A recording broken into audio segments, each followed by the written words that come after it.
प्रदीप, सबसे पहले आप बताएं, खरीदारी के मौके आप कहां देख रहे हैं? देखिए, आज का sector of the day FMCG कह सकते हैं। करीबन 2% ये इंडेक्स ऊपर है और काफी सारे स्टॉक स्ट्रेंथ दिखा रहा है, और उसी में से हम डाबर को चुनेंगे। डाबर क्लियरली अपने डेली चार्ट से एक स्ट्रॉन्ग ब्रेकआउट कंफर्म कर रहा है। 659 के करंट रेट पे इसको जोड़ना चाहेंगे। ऑन द लोअर साइड जो इसका सपोर्ट बनेगा, वन सेकेंड जी।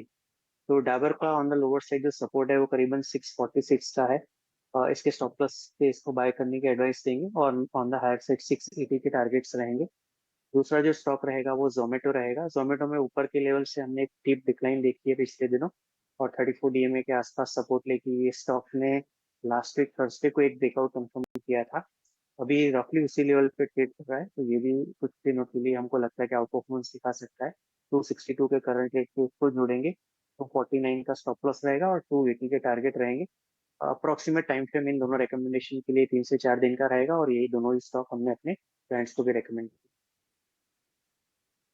जोमेटो और डाबर ये पसंद आता हुआ प्रदीप जी को। प्रदीप जी, एक गुजारिश होगी, थोड़ा लाउड बोलिएगा। थोड़ी सी आवाज़ जो है ना, वो शायद नेटवर्क या बाकी किसी ऑडियो समस्या की वजह से बहुत क्लियर नहीं आ रही आपकी, तो उसको थोड़ा और लाउड आप बोलने की कोशिश करें। बढ़ते हैं आगे, और अक्षय आपके पास आऊँगा। आप बताइए आपको क्या पसंद आ रहा है? जी, तो थीम एफएमसीजी है क्लियरली, और यूनाइटेड ब्रेवरीज जिसका करंट मार्केट प्राइस 206 है, ये मेरा पहला पिक है आज के लिए। तो एक 8 से 10 ट्रेडिंग का कंसोलिडेशन ब्रेकआउट, जो एक पॉजिटिव डेवलपमेंट है प्राइस सेटअप पे, ये आज हमको देखने को मिला है। फ्यूचर्स एंड ऑप्शन सेगमेंट में भी काफी लॉन्ग बिल्डअप्स है, और जिस तरीके का प्राइस सेटअप है, संकेत मिल रहा है कि स्टॉक लॉस से जो स्टॉक है 2150 पार कर जाएगा। तो उसके चलते आपको यूनाइटेड ब्रेवरीज बाय करना है। करंट मार्केट प्राइस 2160 पहला टारगेट, 2187 सेकंड टारगेट, और 1997 ये आपका स्टॉप लॉस बनेगा। दूसरा ट्रेड है सिप्ला, फार्मा क्षेत्र से है, और ओवरऑल जिस तरीके का स्लिपरी मार्केट है, कंडीशंस है, मैं कहूंगा फार्मा एफएमसीजी यही सबसे बेहतरीन मौके रहेंगे अगर आपको बाइंग की तरफ ढूंढना है। तो सिप्ला का प्राइस सेटअप पॉजिटिव है। हल्की सी गिरावट के बाद एक सपोर्ट के नजदीक आया है जो करीबन 1600 का है। थोड़ी सी बाउंस बैक आज देखने को मिल रही है, और शॉर्ट टर्म सितंबर महीने में हमारा मानना है कि स्टॉक ऊपरी स्तर पे 1667 और 1685 ये दो टारगेट छू सकता है। तो आपको बाय करना है दो टारगेट्स के लिए विद स्टॉप लॉस ऑफ 1592। बिल्कुल। तो सिप्ला और इसके साथ ही यूनाइटेड ब्रेवरीज ये पसंद आता हुआ अक्षय जी को। चाहूंगी, ग्लोबल बाजारों से संकेत कमजोर थे, उसके बावजूद अच्छी तेजी दिखी है। सबसे पहले निफ्टी पर अपनी राय दीजिए, उसके बाद हम पीएसयू बैंक्स पर भी चर्चा करेंगे। जी, गुड आफ्टरनून एवरीवन।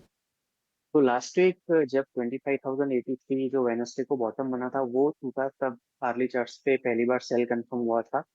उसके पहले जो बाय आया था वो करीबन 24,450 के ऊपर आया था। तो ये इसके नीचे हमने ट्रेडिंग लॉन्ग्स हैं वो हमारे क्लाइंट्स को एग्जिट करने की एडवाइस दी थी, और शॉर्ट सेल भी इनिशिएट किए थे। तो हमारा डाउन साइड टारगेट था 34 डीएमए, जो करीबन 24,700 750 के आसपास था।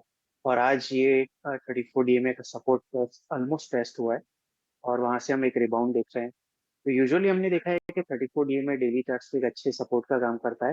तो हमारे हिसाब से ये लेवल आगे के ट्रेंड के लिए क्रूशियल रहेगा।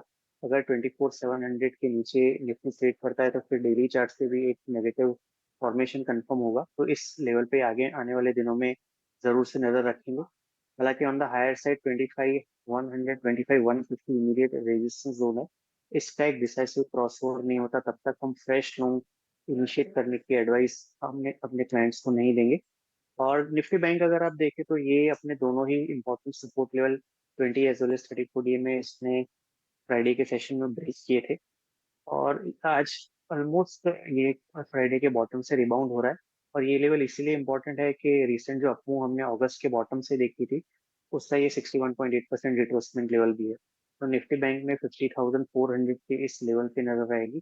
ये ब्रेक होता है तो फिर 50,100, और फिर अगस्त के जो बॉटम बने थे 49,650 वो भी टेस्ट हो सकते हैं। On the higher side Nifty bank के लिए हम रेजिस्टेंस ध्यान में रखते हैं 51,200 से 51,300। बिल्कुल, तो ये राय थी निफ्टी और निफ्टी बैंक पर। निफ्टी बैंक आज आउट परफॉर्म कर रहा है करीब आधे % की तेजी के साथ। काफ़ी अच्छा कारोबार है आज के ट्रेडिंग सेशन में। लेकिन पीएसयू बैंकिंग इंडेक्स पर नज़र डालेंगे।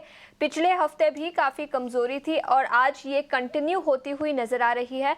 निफ्टी पीएसयू बैंकिंग इंडेक्स सबसे बड़ा सेक्टोरल लूजर है, करीब 1.5% की गिरावट यहाँ पर दिखी है। अक्षय, पीएसयू बैंकिंग इंडेक्स पर आपकी क्या राय रहेगी? और यूनियन बैंक, ये जो सबसे बड़ा लूजर है, इस पर भी अपनी राय दीजिए। शेषा और प्रशांत को भी गुड आफ्टरनून। पीएसयू बैंक देखे तो जो सेल ट्रिगर बना था लास्ट वीक वो मेनली स्टेट बैंक के चलते था, क्योंकि स्टेट बैंक में मेरे हिसाब से एक डाउनग्रेड आया था जिसके चलते काफी भारी गिरावट 2 दिन से देखने को मिल रही है। तो काफी सारे पीएसयू बैंक्स आप फ्राइडे से देखे तो काफी दबाव है, डेरिवेटिव्स में काफी शॉर्ट पोजीशनिंग बनते हुए दिख रहा है। और खासकर अगर आप यहाँ पे यूनियन बैंक की बात करें तो Union Bank comparatively to other PSU banks थोड़ा होल्ड आउट कर रहा है। इसका ओवरऑल जो मीडियम टर्म प्राइस स्ट्रक्चर है अभी भी नेगेटिव है। बस वही बात है कि 115 118 पे कहीं ना कहीं एक सपोर्ट शॉर्ट टर्म बनाने की खोज में है। अभी तक बहुत प्रीमेच्योर रहेगा बोलने को कि यहाँ की बॉटम है कि नहीं है स्टॉक में, क्योंकि अभी तक कोई रिवर्सल के संकेत नहीं मिल पा रहे।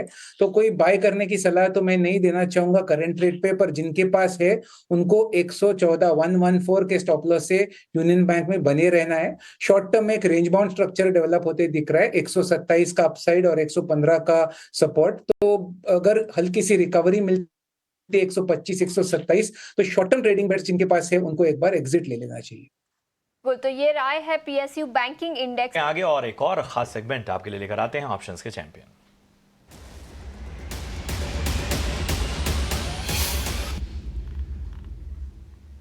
यह सिक्योरिटीज के लक्ष्मीकांत शुक्ला हमारे साथ जुड़ चुके हैं।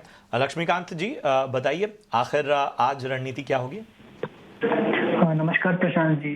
मुझे सीमेंट सेक्टर में एक पुलबैक मूव आता हुआ दिखाई दे रहा है, तो उसी में से मैंने जो आज का जो ऑप्शन सेगमेंट में जो कॉल लिया है वो एसीसी का है, जिसमें हमें 2460 का सितंबर मंथ का कॉल ऑप्शन बाय करना है। वो भी अराउंड 50 के आसपास ही ट्रेड कर रहा है, 48-50 के आसपास।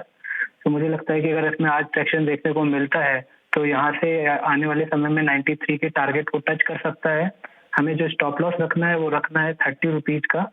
इसमें जो हमारा मैक्सिमम रिस्क रहेगा वो रहेगा 6300 का, और जो मैक्सिमम प्रॉफिट रहेगा वो रहेगा 12600 का। तो एसीसी 2460 कॉल ऑप्शन सितंबर को बाय करने की सलाह है। तो एसीसी पर ऑप्शन की रणनीति, तमाम अहम लेवल्स आपको बता दिए गए, लेकिन यहाँ पर हम आपके लिए सेबी का रिस्क डिस्क्लोजर भी लेकर आते हैं जो बताता है कि जो फ्यूचर और ऑप्शन है यहाँ पर आपको जोखिम हो सकता है, रिस्क ज़्यादा हो सकता है, इसलिए ख्याल रखिए और इसके साथ ही अपने फाइनेंशियल एडवाइज़र की सलाह लीजिए।